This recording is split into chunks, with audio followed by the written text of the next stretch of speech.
Hi, പുതിയൊരു വീഡിയോയിലേക്ക് എല്ലാവർക്കും സ്വാഗതം.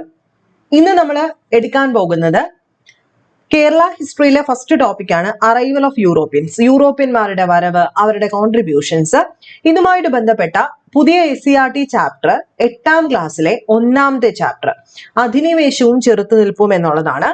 ഇതിനകത്ത് ഫ്രഞ്ച്, ഡച്ച്, പോർച്ചുഗീസ്, ഇംഗ്ലീഷുകാർ എന്നിവരുടെ വരവ്, അവരുടെ കോൺട്രിബ്യൂഷൻസ് കൃത്യമായിട്ട് കൊടുത്തിട്ടുണ്ട്. അപ്പൊ ഞാൻ ഓൾറെഡി പറഞ്ഞു, നമ്മളൊരു കോഴ്സ് സ്റ്റാർട്ട് ചെയ്തിട്ടുണ്ട്. ഹോട്ട് ടോപ്പിക്സ് പ്രൊവൈഡ് ചെയ്യുന്ന ഡിഗ്രി ലെവലുകാർക്ക് വേണ്ടിയിട്ടാണ്. 50 ഹോട്ട് ടോപ്പിക്സ്. അതിനകത്ത് നമ്മളിപ്പം ബ്രിട്ടീഷുകാരുടെ വരവ് വരെ കഴിഞ്ഞു, തിരുവിതാംകൂർ റൂളേഴ്സ് കഴിഞ്ഞു. അപ്പൊ നിങ്ങൾ കോഴ്സിൽ ജോയിൻ ചെയ്തവർ ഉൾപ്പെടെയുള്ള എല്ലാവരും ഇത് കേൾക്കണം കേട്ടോ. കാരണം ഇതിൽ നിന്നും ഡയറക്റ്റ് ചോദ്യങ്ങൾ വരാം. ഇമ്പോർട്ടന്റ് ആയിട്ട് നമ്മൾ പഠിച്ച എല്ലാ കാര്യങ്ങളും ഇതിനകത്തും ഉണ്ട്. അപ്പൊ നമുക്കൊരു റിവിഷൻ കൂടെ ആകും. ആർക്കെങ്കിലും ഇനിയും കോഴ്സിൽ ജോയിൻ ചെയ്യാനുണ്ടെങ്കിൽ എത്രയും പെട്ടെന്ന് ജോയിൻ ചെയ്യുക. വെറും 499 രൂപ മാത്രമേ ഉള്ളൂ. മെയിൻസ് വരെയാണ് ഇതിന്റെ വാലിഡിറ്റി എന്ന് പറയുന്നത്. അപ്പൊ ആർക്കെങ്കിലും ജോയിൻ ചെയ്യണമെങ്കിൽ താഴെ വാട്സാപ്പിൽ ഞാനൊരു നമ്പർ കൊടുത്തേക്കാം. അതിലേക്ക് നിങ്ങൾ ഇൻട്രസ്റ്റഡ് എന്ന് പറഞ്ഞിട്ട് ഒരു മെസ്സേജ് ചെയ്യുക.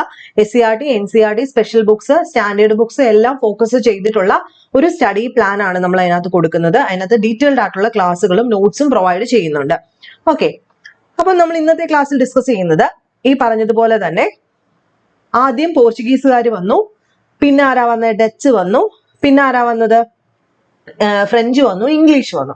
അപ്പൊ ആ രീതിയിൽ ഇംഗ്ലീഷ് വന്നു, ഫ്രഞ്ച് വന്നു. ആ രീതിയിൽ തന്നെ ഈ ടെക്സ്റ്റ് ബുക്കിൽ കൊടുത്തിട്ടുണ്ട്. വേണ്ട പോയിന്റ്സ് മാത്രം ഞാൻ എടുത്തു പറയും. ഇതൊരു റിവിഷൻ മോഡലിൽ നിങ്ങൾ എടുക്കുക. നമുക്ക് സ്റ്റാർട്ട് ചെയ്യാം. നമുക്കറിയാം, പ്രാചീന കാലം മുതൽ യൂറോപ്യർക്ക് ലോകത്തിന്റെ ഇതര ഭാഗങ്ങളുമായിട്ട് വ്യാപാര ബന്ധം ഉണ്ടായിരുന്നു. ലോകത്തിന്റെ പല ഭാഗവുമായിട്ട് വ്യാപാര ബന്ധം ഉണ്ടായിരുന്നു. ഇതിൽ ആരും ഉൾപ്പെട്ടിരുന്നു? ഏഷ്യയും ഉൾപ്പെട്ടിരുന്നു, ആണല്ലോ. ഈ ബന്ധങ്ങൾ 15ാം നൂറ്റാണ്ടിന്റെ അവസാനത്തോടെ യൂറോപ്പിൽ നിന്നും കിഴക്ക് ദിശയിലേക്കുള്ള ഒരു സമുദ്രപാത കണ്ടെത്തുന്നതിലേക്ക് നയിച്ചു. ഇതിന് കാരണമായിട്ടുള്ള പ്രധാനപ്പെട്ട കാര്യങ്ങൾ: ഒന്ന്, യൂറോപ്യര് കപ്പൽ നിർമ്മാണത്തിലും കപ്പൽ യാത്രയിലും കൈവരിച്ച സാങ്കേതിക പുരോഗതി. കപ്പൽ നിർമ്മിക്കുക, കപ്പൽ യാത്രയിലും അവർ കൈവരിച്ച ടെക്നോളജി. ദെൻ ഭൂമിശാസ്ത്ര പരിജ്ഞാനത്തിലുണ്ടായ വളർച്ച. അതുപോലെ ദിശ കണ്ടെത്താനായിട്ട് കോമ്പസ്, ഭൂപട നിർമ്മാണം എന്നിവയിൽ ഉണ്ടായ പുരോഗതിയും പുതിയ പ്രദേശങ്ങളെയും അവിടുത്തെ സമ്പത്തിനെയും കുറിച്ച് സഞ്ചാരികളുടെ യാത്രാ വിവരണങ്ങൾ പകർന്ന അറിവും, യൂറോപ്പിൽ കുരുമുളക് അടക്കമുള്ള ഏഷ്യൻ ഉൽപ്പന്നങ്ങൾക്കുണ്ടായിരുന്ന കച്ചവടത്തിന്റെ സാധ്യതയും. ഏറ്റവും ഇമ്പോർട്ടന്റ് എന്തായിരുന്നു? തുർക്കികള് എന്ത് പിടിച്ചെടുത്തു? കോൺസ്റ്റാന്റിനോപ്പിൾ പിടിച്ചടക്കിയതാണ് ഏറ്റവും ഇമ്പോർട്ടന്റ്. അപ്പൊ ഈ തുർക്കികൾ കോൺസ്റ്റാന്റിനോപ്പിൾ പിടിച്ചടക്കിയപ്പോൾ അവർക്ക് കരമാർഗം യൂറോപ്യന്മാർക്ക് ഏഷ്യയിലേക്ക് വരാൻ സാധിക്കാതെ ആയി, അല്ലെ? അതാണ് നമ്മൾ ഇമ്പോർട്ടന്റ് ആയിട്ട് പഠിക്കുന്നത്. അപ്പൊ ഈ കോൺസ്റ്റാന്റിനോപ്പിൾ എന്ന് പറയുന്നത് യൂറോപ്പിനും ഏഷ്യക്കും ഇടയിലുള്ള ഒരു പ്രധാന കേന്ദ്രമായിരുന്നു, അല്ലെ?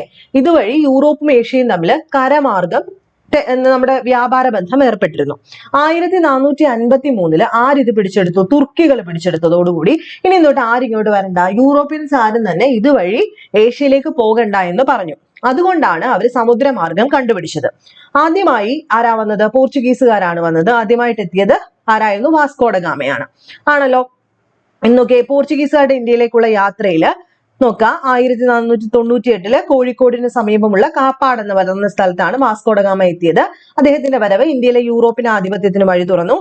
അക്കാലത്ത് കോഴിക്കോട് ഭരിച്ചിരുന്ന ആരായിരുന്നു? സാമൂതിരി രാജവംശമായിരുന്നു.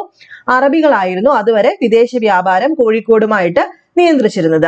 അവരെ പുറത്താക്കി പോർച്ചുഗീസുകാർക്ക് എന്ത് കൊടുക്കുന്നു? വ്യാപാര അനുമതി നൽകണമെന്ന് ഗാമയുടെ ആവശ്യം അംഗീകരിച്ചില്ലെന്നാണ് പഠിച്ചത്. സാമൂതിരി അംഗീകരിച്ചില്ല. ഇതേ തുടർന്ന് ഗാമ കണ്ണൂരിലെ കോലത്തിരി രാജാവിൽ നിന്നും വ്യാപാരത്തിന് അനുമതി നേടിയെടുക്കുകയും കുരുമുളക് ഉൾപ്പെടെയുള്ള ഉൽപ്പന്നങ്ങൾ ശേഖരിച്ച് അദ്ദേഹം പോർച്ചുഗലിലേക്ക് മടങ്ങുകയും ചെയ്തു. നമ്മൾ പഠിച്ചു. തന്റെ യാത്രയ്ക്ക് ചെലവായ തുകയുടെ 60 ഇരട്ടിയിലധികം മൂല്യമുള്ള ചരക്കുകളുമായിട്ടാണ് ഗാമ ഇന്ത്യയിൽ നിന്നും 1498 വരവ് കഴിഞ്ഞിട്ട് തിരിച്ചു പോകുന്നത്, ആണല്ലോ. ഗാമയുടെ യാത്രയിൽ ഉണ്ടായ ലാഭം ഇന്ത്യയിലേക്ക് വീണ്ടും കച്ചവട യാത്രക്കാർ വരാനായിട്ട് പോർച്ചുഗീസുകാരെ പ്രേരിപ്പിക്കുകയും, എന്നാൽ അപ്പോഴും സാമൂതിരി പോർച്ചുഗീസുകാർക്ക് എന്ത് കൊടുത്തില്ല? വ്യാപാര കുത്തക നൽകിയതുമില്ല. ഇങ്ങനെ സാമൂതിരിക്കും പോർച്ചുഗീസുകാർക്കും ഇടയിൽ വഴക്കുകൾ ഉണ്ടാവുന്നു. പോർച്ചുഗീസുകാർക്ക് ശക്തമായ എതിർപ്പ് നേരിടേണ്ടി വന്നത് സാമൂതിരിയുടെ നാവിക തലവന്മാർ ആരായിരുന്നു? കുഞ്ഞാലി മരയ്ക്കാന്മാരിൽ നിന്നായിരുന്നു, അല്ലെ?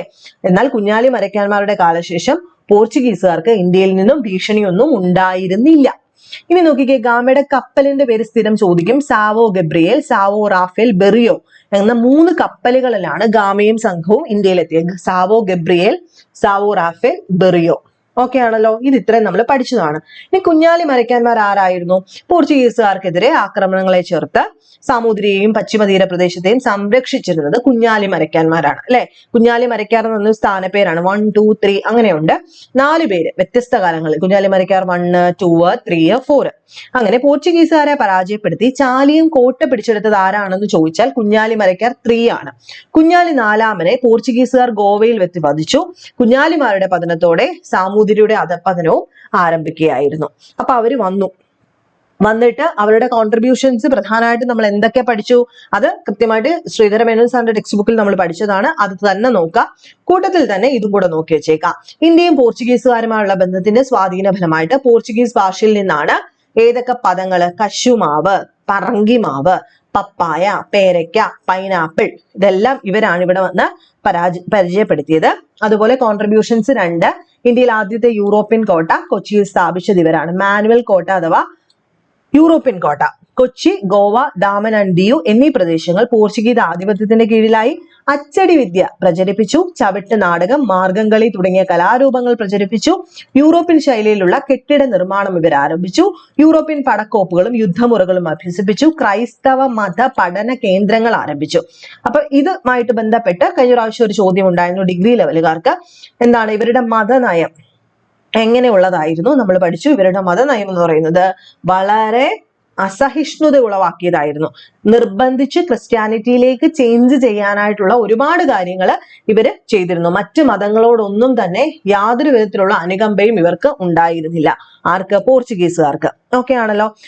അപ്പൊ ഇത്രയാണ് പോർച്ചുഗീസ്. സെക്കൻഡ് വന്ന ആൾക്കാരായിരുന്നു ഡച്ചുകാർ എന്ന് പറയുന്നത് അല്ലെ. പോർച്ചുഗീസുകാരെ തുടർന്ന് ഇന്ത്യയിലേക്ക് എത്തിച്ചേർന്ന യൂറോപ്യർ ഹോളണ്ടിൽ നിന്നുള്ളവർ, അതായത് നെതർലൻഡ്സിൽ നിന്നുള്ളവരായിരുന്നു. ഇവരെയാണ് ഡച്ച് എന്നറിയപ്പെടുന്നത്. നാഗപട്ടണം, ബറോച്ച്, അഹമ്മദാബാദ്, ചിൻസുര എന്നിവയായിരുന്നു ഇവരുടെ പ്രധാനപ്പെട്ട വാണിജ്യ കേന്ദ്രം. നാഗപട്ടണം, ബറോച്ച്, അഹമ്മദാബാദ്, ചിൻസുര.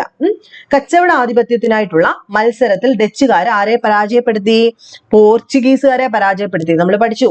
അടുത്ത് കുളച്ചൽ യുദ്ധം ആരൊക്കെ തമ്മിലായിരുന്നു? 1741 കന്യാകുമാരിക്ക് അടുത്തുള്ള കുളച്ചലിൽ വെച്ച് തിരുവിതാംകൂർ ഭരണാധിയായിരുന്ന മാർത്താണ്ഡവർമ്മയും ഡച്ചുകാരും തമ്മിൽ ഏറ്റുമുട്ടി. ഈ യുദ്ധത്തിൽ പരാജയപ്പെട്ടതോടെ ഡച്ചുകാർക്ക് ഇന്ത്യയിലെ എന്ത് നഷ്ടപ്പെട്ടു? ആധിപത്യം നഷ്ടപ്പെട്ടു. ഒരു യൂറോപ്യൻ ശക്തി ആരോട്? ഒരു ഇന്ത്യൻ ഭരണാധികാരിയോട് പരാജയപ്പെട്ട ആദ്യത്തെ യുദ്ധമായിരുന്നു കുളച്ചൽ യുദ്ധം. ഡച്ചുകാര് അവർക്ക് ഇന്ത്യയിലുള്ള ശക്തി ക്ഷയിക്കുന്നത് കുളച്ചൽ യുദ്ധത്തോട് കൂടിയിട്ടാണ്. ഓക്കെ. ദെൻ ഹോർത്തൂസ് മലബാറിക്കസ് വളരെ ഇമ്പോർട്ടന്റ് ആണ്. എല്ലാ വർഷവും ഒരു ചോദ്യമുണ്ട്. ഡച്ചുകാരുമായുള്ള ബന്ധത്തിന്റെ ഏറ്റവും വലിയ സംഭാവന ഹോർത്തൂസ് മലബാറിക്കസ് എന്ന കൃതിയാണ്. കേരളത്തിൽ 742 ഔഷധ സസ്യങ്ങളെ കുറിച്ചുള്ള വിവരങ്ങൾ ഈ ഗ്രന്ഥത്തിൽ പറഞ്ഞിട്ടുണ്ട്. ഡച്ച് ഗവർണറായിരുന്ന ഹെൻറിക് വാൻഡ്രീഡ് ആണ് ഈ കൃതിയുടെ രചനയ്ക്ക് നേതൃത്വം നൽകിയത്. ഈ രചനയ്ക്ക് അദ്ദേഹത്തെ സഹായിച്ചത് ആരാണ്? ഇട്ടി അച്യുതൻ എന്ന മലയാളി വൈദ്യൻ, അപ്പുഭട്ട്, രംഗഭട്ട്, വിനായക ഭട്ട്, ഇവരൊക്കെ നമ്പൂതിരിമാരാണെന്ന് നമ്മൾ പറഞ്ഞു. ഇവരെല്ലാം രചനയിൽ ഉണ്ടായിരുന്നു. മലയാള അക്ഷരങ്ങൾ അച്ചടിയിൽ പതിഞ്ഞ ആദ്യത്തെ പുസ്തകം ഏതാണ്? ഹോർത്തൂസ് മലബാറിക്കസ് ആണ്. ഇത് ഇവിടെ ഫ്രണ്ട് പേജ് കൊടുത്തിട്ടുണ്ട്. അതുപോലെ മലയാളം, ഇംഗ്ലീഷ് എന്നീ ഭാഷയിലേക്ക് ഈ കൃതി വിവർത്തനം ചെയ്തിരിക്കുന്നത് ഡോക്ടർ KS മണിലാൽ ആണ്. ഇതെല്ലാം പ്രീവിയസ് ചോദ്യംസ് ആണ്. ഇപ്പൊ പറഞ്ഞ എല്ലാം തന്നെ 1 മാർക്ക് ചോദ്യങ്ങളാണ്. ഞാൻ ഇട്ടി അച്യുതന്റെ കാര്യം പറഞ്ഞു. അദ്ദേഹം ആലപ്പുഴ ജില്ലയിലെ ചേർത്തല താലൂക്കിലെ കടക്കരപ്പള്ളി ഗ്രാമത്തിൽ ഒരു പാരമ്പര്യ വൈദ്യ കുടുംബത്തിൽ ജനിച്ച പ്രഗത്ഭനായിട്ടുള്ള ഒരു നാട്ടുവൈദ്യനായിരുന്നു. ഓക്കെ, ഇദ്ദേഹമാണ് ഇട്ടി അച്യുതൻ. ആരൊക്കെ ഉണ്ടായിരുന്നു ഇതിനകത്ത്? ഹെൻറിക് വാൻഡ്രീഡ്, അതുപോലെ ഇട്ടി അച്യുതൻ, ഓക്കെ, രംഗഭട്ട്, വിനായക ഭട്ട്, അപ്പുഭട്ട്. ഇത് വിവർത്തനം ചെയ്തത് ആരാണെന്ന് ചോദിച്ചു കഴിഞ്ഞാൽ മലയാളം ഇംഗ്ലീഷിലേക്ക് ഡോക്ടർ KS മണിലാൽ. ഇത് പ്രീവിയസ് ചോദ്യമാണ്. അടുത്ത വന്ന ആൾക്കാരായിരുന്നു ഫ്രഞ്ചുകാർ എന്ന് പറയുന്നത് അല്ലെ. ഫ്രഞ്ചുകാരാണ്. അതായത് ഡച്ചുകാർ കഴിഞ്ഞിട്ട് ബ്രിട്ടീഷുകാരും പിന്നീട് ഫ്രഞ്ചുകാരും കച്ചവടത്തിനായിട്ട് ഇന്ത്യയിൽ എത്തിച്ചേർന്നു. ദക്ഷിണേന്ത്യയിൽ ആധിപത്യത്തിനായി ബ്രിട്ടീഷുകാരും ഫ്രഞ്ചുകാരും തമ്മിൽ നടന്ന യുദ്ധത്തിനെ നമ്മൾ എന്താ വിളിക്കുന്നത്? കർണാട്ടിക് യുദ്ധം. 1-ാം കർണാട്ടിക് യുദ്ധം, 2-ാം കർണാട്ടിക് യുദ്ധം, 3-ാം കർണാട്ടിക് യുദ്ധം, ഇങ്ങനെ പലതരത്തിലുള്ള യുദ്ധങ്ങളുണ്ട് അല്ലെ. ഈ യുദ്ധത്തിൽ ബ്രിട്ടീഷുകാർക്കായിരുന്നു എന്ത്? അന്തിമ വിജയം അല്ലെ. തൽഫലമായി ഫ്രഞ്ചുകാരുടെ ആധിപത്യം പോണ്ടിച്ചേരി അഥവാ പുതുച്ചേരി, യാനം, കാരക്കൽ, മാഹി എന്നീ പ്രദേശങ്ങളിൽ മാത്രമായിട്ട് ചുരുങ്ങി. നമ്മളത് ആ ടെക്സ്റ്റിൽ കൃത്യമായിട്ട് പഠിച്ചു. മയ്യഴി അല്ലെ, മയ്യഴി അഥവാ മാഹി, ഇവിടെയായിരുന്നു ഇവരുടെ പ്രധാനപ്പെട്ട കേന്ദ്രം. അവസാനം ഇവർ പോകുന്നതും അവിടുന്ന് അവർക്ക് കേരളത്തിലെ തന്നെ ആ ഒരു പിടിവിട്ടു പോകുന്നതും ഈ മയ്യഴി മാഹിയിൽ നിന്നായിരുന്നു.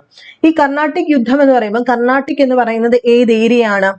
അതായത് ആന്ധ്രാപ്രദേശിന്റെ തെക്കൻ തീരപ്രദേശങ്ങളാണ് കർണാട്ടിക് എന്ന് പറയുന്നത്. അപ്പൊ ഇന്ത്യയിൽ ഫ്രഞ്ചും ബ്രിട്ടീഷുകാരും തമ്മിലുണ്ടായ യുദ്ധങ്ങളെയാണ് ഈ കർണാട്ടിക് യുദ്ധം എന്നറിയപ്പെടുന്നത്. ഇന്നത്തെ തമിഴ്നാടിന്റെ ഭൂരിപക്ഷ പ്രദേശങ്ങളും ആന്ധ്രാപ്രദേശിന്റെ തെക്കൻ തീരപ്രദേശങ്ങളും ഉൾപ്പെട്ട മേഖലയാണ് കർണാട്ടിക് എന്ന് പറയുന്നത്. 3 കർണാട്ടിക് യുദ്ധങ്ങൾ നടന്നു. മൂന്നാമത്തെ യുദ്ധത്തിൽ ആര് ജയിച്ചു?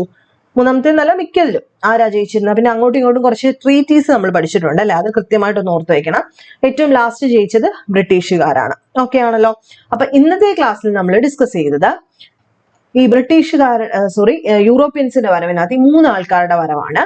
അപ്പൊ എല്ലാം കൂടെ വേണ്ടല്ലോ. നെക്സ്റ്റ് ക്ലാസ്സിൽ നമ്മൾ ബ്രിട്ടീഷുകാരുടെ കാര്യം കുറച്ചേറെ പറയാനുണ്ട്. നമുക്കറിയാം ബ്രിട്ടീഷുകാരാണ് പിന്നീട് അങ്ങോട്ട് ചെറിഷ്ഡ് ആവാനായിട്ട് തുടങ്ങിയത്. സോ അവരുടെ കുറേ കാര്യങ്ങൾ പറയാനുള്ളതുകൊണ്ട് നമുക്കത് നെക്സ്റ്റ് ക്ലാസ്സിൽ പറയാം. അപ്പം നെക്സ്റ്റ് വീഡിയോയിൽ കാണുന്നവരെ